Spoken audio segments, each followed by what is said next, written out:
Olá, meu nome é Cleilton Amaral, professor de Geografia. E o nosso estudo de hoje é voltado para os alunos do nono ano do ensino fundamental. E o nosso tema é a nova ordem mundial e o papel das multinacionais. Então vamos entender isso um pouco? Olha só, o que é nova ordem mundial? Bom, nova ordem mundial, você sempre vai estar percebendo movimentos dessa configuração da nova ordem mundial. Praticamente todos os anos existem nos bastidores como se faz essa mudança. Geralmente os países, seja o G7, G8, G20, todos eles quando se reúnem estão buscando um meio de criar situações favoráveis, seja para a economia, seja para o próprio comportamento da sociedade mundial. E aí quero mostrar para vocês, olha só, essa nova ordem mundial é o contexto econômico, político e militar que envolve os estados no plano internacional. Então, muita coisa que acontece, ela interfere na configuração geopolítica do mundo, seja economicamente, politicamente, socialmente, né? Então, ela surgiu depois da queda do Muro de Berlim e do fim da Guerra Fria. Dessa maneira, foi consolidado o sistema capitalista, tendo os Estados Unidos da América como potência mundial. Agora, vamos fazer uma cronologia. A velha ordem mundial, né, que a gente está falando aqui, sobre esse período que duelaram Estados Unidos e a antiga União das Repúblicas Socialistas Soviéticas, né, disputando por um lado os americanos o capitalismo e de outro lado os soviéticos com o socialismo. Então veja só, esse período foi chamado mundo bipolar. E aí esse mundo bipolar é uma consequência da Segunda Guerra Mundial.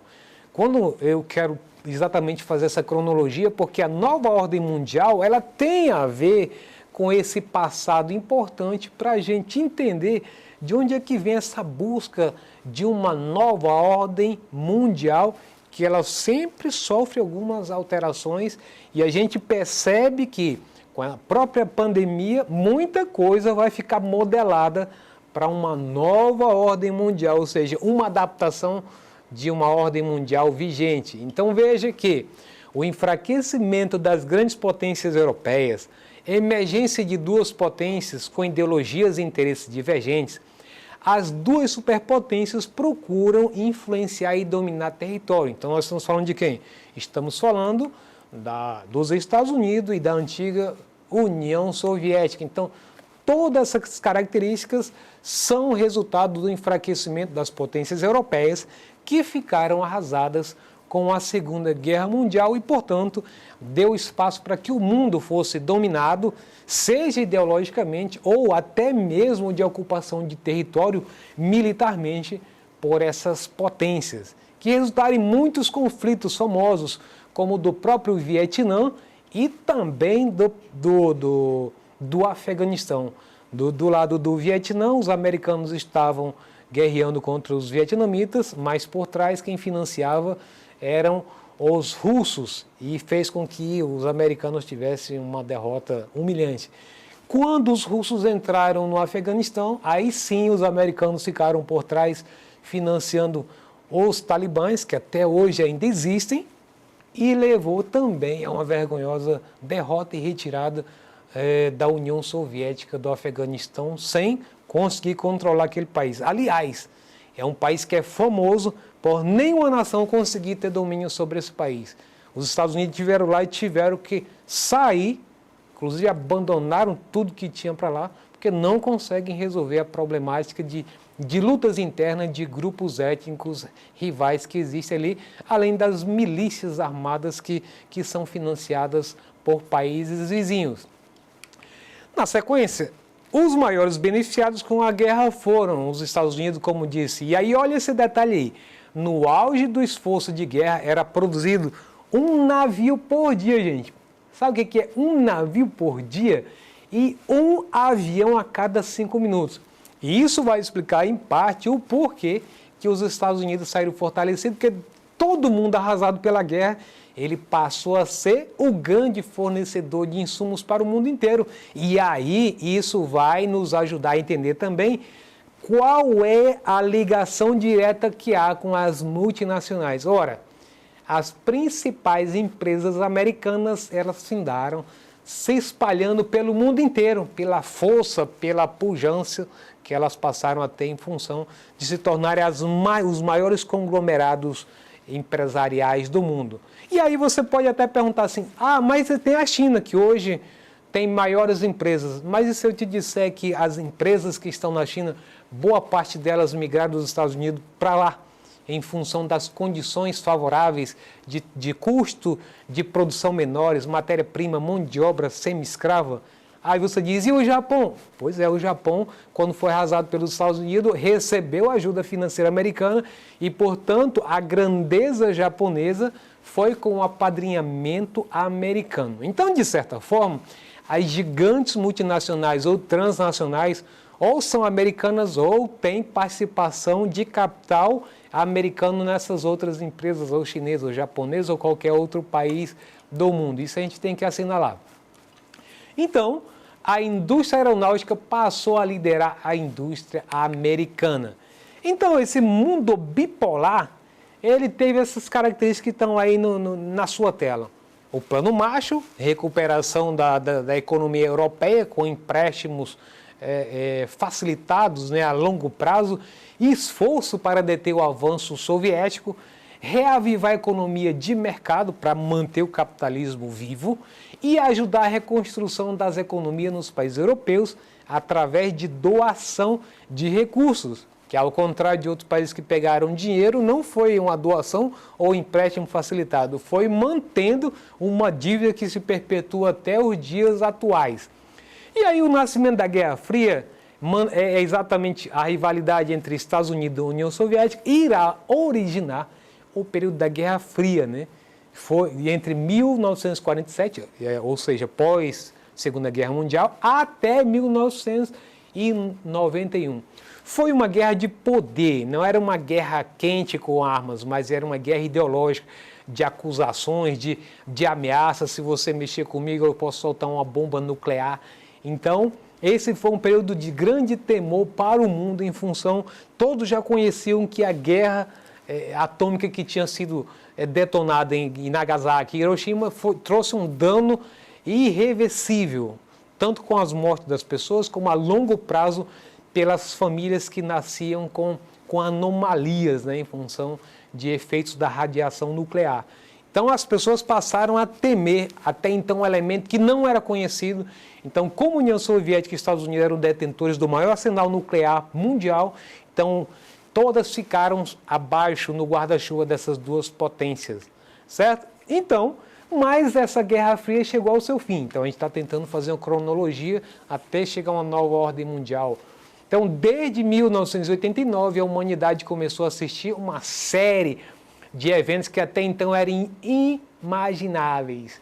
A queda do Muro de Berlim era impensável, como a reunificação da Alemanha Oriental e Ocidental em 1990.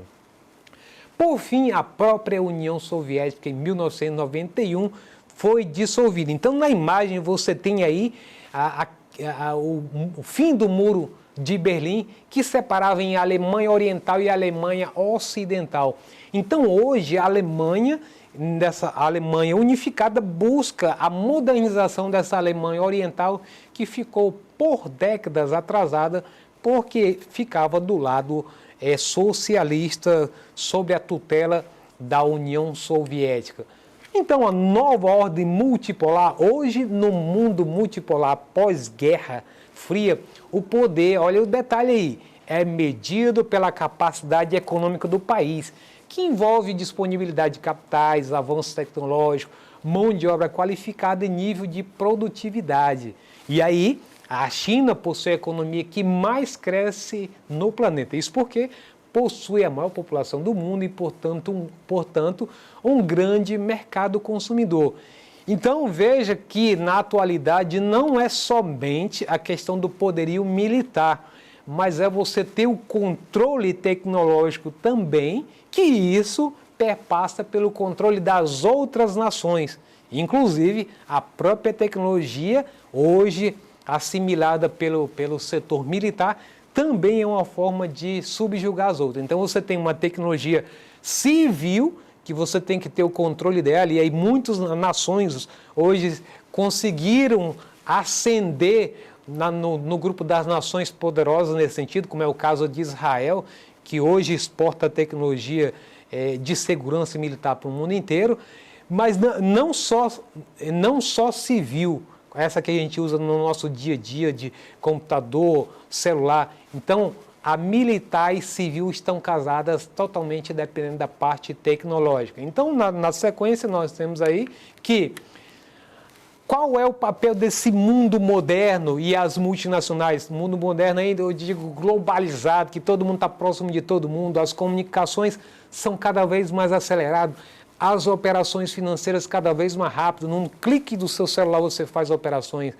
Então, esse atual processo é a expansão capitalista na sua fase mais recente. A globalização está para o atual período científico, tecnológico do capitalismo, assim como o imperialismo esteve para o final da fase industrial e início da fase financeira. É uma expansão que pode dispensar força militar, como disse anteriormente, enfim, a guerra. Então, na sequência, nós temos uma empresa multinacional é caracterizada por ter sua matriz em um determinado país e atuar no mercado de outros países. Sua origem é do final do século XIX. Porém, olha a ligação que vai ter com o assunto que nós vimos anteriormente. A atuação dessas empresas no mercado mundial se intensificou após a Segunda Guerra Mundial, ou seja, a partir de 1945, ou seja, se fortaleceram ainda mais, né, aproveitando as oportunidades, a brecha que ficou para reestruturar as economias do mundo que ficaram arrasadas pela guerra. Então, essas empresas se agigantaram ainda mais. Se eram grandes, passaram a se transformar em transnacionais, ou seja, transcende os limites territoriais do seu próprio país, estabelecendo filiais em vários lugares do mundo. E aí eu trouxe algumas delas aí ilustrativas só para você ver. Então você tem o McDonald's, Burger King, você tem a Dell, fabricante de computadores, de processadores, a Apple, a Facebook, Samsung e tantas outras, o Google, porque não, inclusive está no centro da figura, né? Que a partir dele todas as outras coisas acontecem, né? O principal buscador do mundo. Então, são essas empresas que depois da Segunda Guerra Mundial, juntamente com a nova ordem mundial estabelecida, em que não existe mais apenas 2 países que comandam todo o mundo, mas existe uma série de países que cada um deles, com suas características, seja econômica, tecnológica, conseguem se consolidar nesse grande mundo cada vez mais diverso e cada vez mais globalizado. Então essa é a ideia de nova ordem mundial e de que maneira as grandes empresas estão junto com ela. Vamos então para o nosso exercitando? Presta bem atenção. A nova ordem mundial marca uma mudança na estrutura política, econômica, militar e social em nível global.